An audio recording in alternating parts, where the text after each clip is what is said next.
Archiviate le posizioni del sindaco di Padova Sergio Giordani e dell'assessore allo sport Diego Bonavina nell'ambito dell'inchiesta sui lavori della curva sud dello stadio Euganeo di Padova.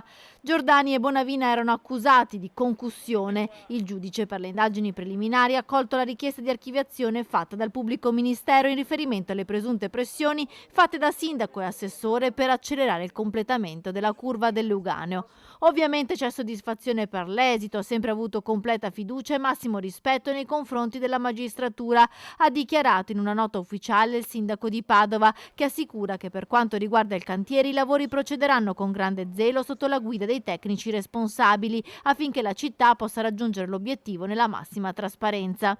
A Giordani fa eco l'assessore allo sport Diego Bonavina, che si dice felice di chiudere questo periodo difficile. Auspico che anche le posizioni dei funzionari comunali possano essere chiarite e che i lavori ripartano quanto prima, ha scritto Bonavina. Sul fronte dell'inchiesta invece proseguono le indagini sui presunti omessi controlli proprio nei confronti dei due funzionari comunali. Per subappalto illecito invece sono indagati il legale rappresentante della ditta Estel, che aveva vinto l'appalto per la realizzazione della curva e dei due palazzetti dello sport, e il titolare della Tecnoedil, la ditta di subappalto.